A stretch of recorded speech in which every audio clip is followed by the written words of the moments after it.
Most people never become rich from investing. Not because investing is hard, but because they literally cannot leave their portfolio alone. The crazy part, if you invest $500 a month for 30 years and don't touch it, you can end up with over $10 million. But almost nobody can survive the wait. So I'm going to show you exactly how to do it. You're broke! You're fucking poor! If you're a multimillionaire and you're a boring one, Real quick, I'm 26 years old. I have 3 rental properties, no job. My parents came here from India with nothing and worked their ass out to be where they are today. I break down investing in a way that actually makes sense for normal people. And I'm not no finance bro. I didn't get a handout or anything. And today we're talking about the most boring investing strategy ever created, which also happens to be the most effective and simple strategy. Because here's the thing about investing. The less exciting it is, usually the better the results.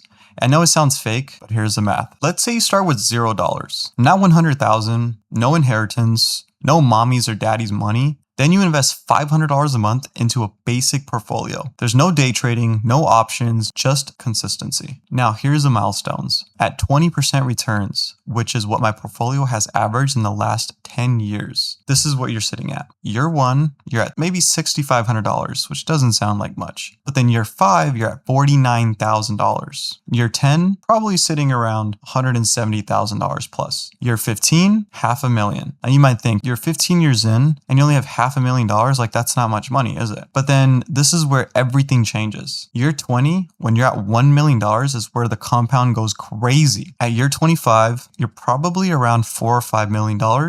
And at year 30, that's when you hit 10 million, okay? If you're 18 years old, in 30 years from there, you get to retire at 48 years old. The retirement age in America is 60 years old. 60. You're doing this at 48. That's 12 years less. I know a couple 48-year-olds still look young today, especially with the medicine we have nowadays. Now look at this. You're only putting about $180,000 of your own money, but the market is giving you over 9 million. And if you can swing $700 a month instead of 500, the number is even crazier. This is not rocket science. This is just math that nobody runs because they're too busy chasing the next meme stock. There's no luck involved here either. Most people lose because they panic. 2008 happens. COVID happens. The market drops 30%. Your portfolio looks like it got hit by a truck. And suddenly everyone gets emotional. They sell, they wait for things to calm down, then they buy in back higher. Then they sell again the next time it drops. Rinse and repeat. I watched people I know do this in 2022. They were up 40% in 2021. Then the market dropped. They panicked.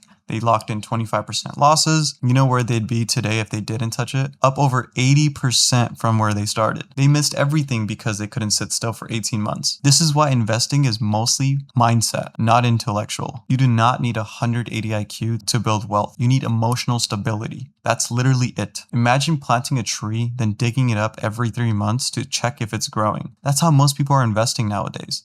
They constantly interfere with their portfolio, then wonder why nothing compounds. The richest people I know are the most boring people. They check their portfolio once a year maybe every couple months. They don't post screenshots, they don't tweet about the next stock that's going to moon. They just deposit and wait and win. So how do you actually survive 30 years without sabotaging yourself? You need a system. You need consistency. You don't need motivation because motivation's garbage. Here's what actually works. 1. Automate your investments. Money should leave your account before you can even think about it. Set it and forget it. 2. Stop checking your portfolio every day. Seriously, watching your account daily is like weighing yourself every day. 3. Understand volatility is normal. That's literally part of the game. 4. Have a community around you. This one's underrated because when markets crash, everyone around you is going to be emotional. Your friends, the news, your family, everything. That's exactly why I built my Discord. It's free, no course, no upsell, none of that shit. The people in there are focused on long-term wealth. So if you want to learn with other investors who actually get it, links in the description. Now, I gotta be honest with you. The strategy is simple, but simple does not mean easy. 30 years is a long time. You will get bored, you'll feel behind, you'll see some guy on Twitter turn $8,000 into, I don't know, $500,000 trading meme coins. You'll feel stupid. You'll want faster results, you'll want to flex on Instagram, you'll want the car, you'll want to tell your friends about the next big thing you bought. That's where discipline matters the most. Because boring wealth compounds quietly. Nobody brags about making the next $500 contribution million into your portfolio, but that's literally the guy who wins. Not the loudest person, not the smartest person, the most consistent person. And here's the part most young investors completely miss about compounding. People think compounding is about making money. It's not. It's about buying time. Every dollar you invest today is a worker you hired. And eventually those workers start hiring more workers. That's literally the game. The earlier you start, the less effort required later. We're only leveraging the stock market to compound. We're leveraging other people's business to compound your wealth. You've seen many investors do it. Here's one example right here. Warren Buffett, king of compounding. He didn't make his first million till 30 years old. Now he's worth over $100 billion. That's a lot of bread. The earlier you start, the less effort required later. You're not working for money at 50. Your money's working for you while you sleep, or else you're gonna die working every day. So no, you probably won't wake up rich next year or even the year after that. But if you can survive the boredom, ignore the noise, and actually leave your portfolio alone for 30 years, you're not just gonna be rich, you're gonna be free. And your future self is gonna thank you. Probably from a nicer house, probably from a beach, probably while everyone else is still chasing the next thing. If you got value from this video, drop the number 30. I'm documenting every month of mine on this channel. See you on the next one.